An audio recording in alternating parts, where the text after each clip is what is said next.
And with perspective and stuff, something that has helped me a lot is being an artist and just being like a creative person. I try to look at things differently and like do it purposefully, like kind of just go outside and just kind of see what inspires me out there.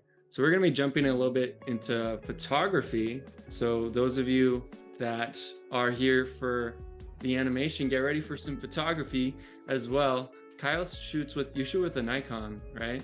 Yeah. Yeah. The best one. The best one. the best company, right? Yeah. And it was really cool because Kyle gave me some chances to try out the camera and stuff and shoot with it. It's really interesting, like connecting it to these animated shows. It's like you're looking through a lens, like at the world, and you're able to see things in a different way. Like looking through that camera lens, you can see things like beauty around you that maybe you wouldn't have noticed before. Like Kyle has a super awesome shot of, I can't remember what bird it is, but there's like waves behind it and like water droplets and stuff. Yeah, so it's just a typical seagull. So it's a herring seagull in specific, but only bird nerds would care about that. But no, yeah, it's what I love about that picture is that here's a bird that nobody really pays attention to. People kind of just often call it a trashy bird, and to be fair, it does eat a lot of trash inland. But what's so beautiful about it is that it really shows this bird in its natural element and the beauty that it can be, and that it is, that I feel like people often overlook. They don't even pay attention to them. Yeah, that's super cool. Yeah, before being your roommate, I knew birds existed, but I didn't really pay much attention to them. And one of the things that I remember is we would be going out and taking pictures of birds. I never thought about this, but when the bird takes off, you can watch it and see where it lands again to get a better picture. Because if you don't get a picture while it's taken off, you can watch and see where it lands and then kind of just reset up your camera and get the shot that you want. And I don't know, when a bird flew off, I'm like, well, he's gone. I don't know where he's going. But it was really interesting to see, like you said, them in their natural habitat and really what the natural beauty that birds have and stuff. It's really cool. Yeah, and if you guys want to check out Kyle's photography, it's on Instagram at Kyle W. Sills. So I'll have that in the description as well if you guys want to check that out. I've always really loved photography too, and it was cool trying out Kyle's camera. It was very technical, and there's you have this huge is it a telephoto? Yeah, it's like a huge lens. For people that aren't into cameras and stuff, you've probably just seen like normal cameras with the tiny lens, but it's huge. It's a big lens, and so it's perfect for taking pictures of birds, and because you can get stuff that's a really far distant out and kind of bring it closer to the lens. I'm not super technical with this, but yeah. Yeah, it is really useful, and and it's funny though too, because while it does zoom pretty far, you still have to get pretty close to your subject. So that's why I think the whole chase or the whole thing with wildlife photography is what makes it so exciting. It's not only do you get to explore the outdoors, but you have to be quiet, and you have to be a little bit sneaky, and it kind of gives you more appreciation for just the serene nature of a lot of of nature, because you're trying to be just as quiet as the nature is, and so it's really cool to kind of try and blend in with it and feel more in tune, if that makes sense. That is super cool. Yeah. Dang, that's really cool. Yeah, it makes me think about how once you've started to take photos and stuff, you start to kind of as you shoot more photos, you learn more about kind of what is it called? Kind of framing a photo, right? Composition. Yeah, composition. Yeah, that's the word. Yeah. I know that word. The composition of the photo, and you're able to learn how to take better photos. And you can see from your first photo to that you took ever to the photo that you're taking today, how far you've come. And I think that's really cool. You can really see your journey in taking photos. And another thing with taking photos that I've realized a little bit, and I didn't really understand, is you go out there and you'll shoot a lot of photos, get tons of shots, but not all of them are awesome. Not all of them are perfect, or at least for you, what you want to see.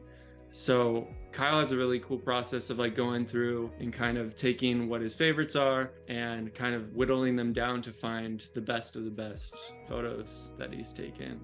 Yeah, I mean, it's really, because I tend to whittle mine down several times before I finally edit my photos. And I could take 1,000 photos and only end up keeping, about 50 of them. Or some days it's even less. Sometimes it's like even literally like 15. And it's crazy that how I think a lot of people think that when you go out and take these photos or go out on these photo shoots, that all of their photos, or when they see these professionals, they think like, oh, all of their photos are perfect, and that's not simply not true. We probably throw away or just don't even end up using 95% of the photos that we take. It's just those special five. The only difference is that we take thousands of photos, and luckily some of it works out. So Yeah, it reminds me of this quote I heard a lot of times, like studying, going to art school. And it's like the difference between you and the master of your craft is they've taken more chances and failed more times than you've even tried, basically. And how really just going out there and trying and like failing, there's like this, I think it's an acronym. It's an acronym. It's like first attempt in learning is like that's fail. Like failure is a lot of times with, especially I think with like schooling and stuff, we see failing as a horrible thing. Like nothing good can come of failure. But failure is how you learn, it's how you grow. And you can look at it and be like, okay, what should I do differently? Like how can I improve in this? And it really gives you like that motivation to improve and to get better. I've been really wanting to get into photography. Cameras are very expensive. So right now I'm just like shooting with my phone and stuff. But it's still really cool being able to get photos. And I think something really cool about photos is they serve as like documenting your life and kind of like this little snapshot, a little moment of your life. And a lot of times you can look back at that photo and be like, wow. And it just comes all flooding back to you, that moment where you took that photo. I think it's really cool. yeah, and yeah, that's like honestly one of the reasons why I love wildlife photography so much is that unlike taking pictures of like places and buildings is cool, and it takes a lot of talent, which that's just not my thing. But when it comes to like birds or wildlife, when I snap that photo, it's that instant, that memory or that moment is only mine. Like there's nobody else will have a photo just like that, or of that bird in just that way, or just that time of year. It's something that is such a unique kind of little, yeah, like you said, kind of memory or moment that you can look back on, and it's just yours. Yeah, which I love. That's super cool. Yeah, and I think there's one photo that Kyle took of us while we were camping. It was like a place, it was before we went to Yellowstone, and it's like us all around. It was a long exposure photo, I think. Was it? Or Yeah, yeah.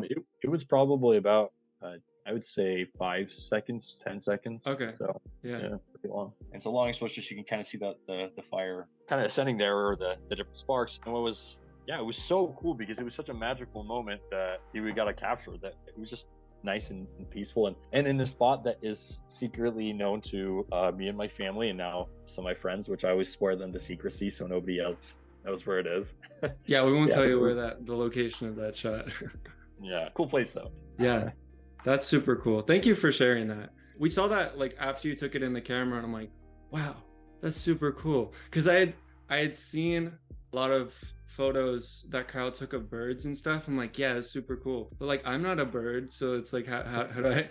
But like, seeing a photo of me and like us together, I think it was just really cool to be able to see that and really capture a moment that I really feel like defines a lot of us. We really all valued spending quality time with people and like experiencing the outdoors and really having an adventure, and not just sitting around but actually going out and doing stuff. I think was one of the things that we really focused on when we were all roommates, which I think is really cool. And I love campfires, so like that's that.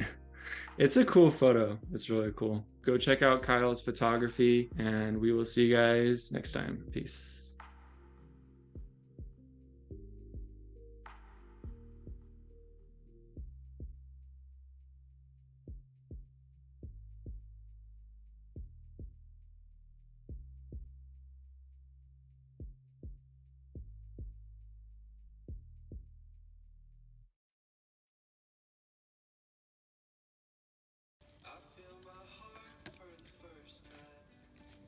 I love your chopsticks.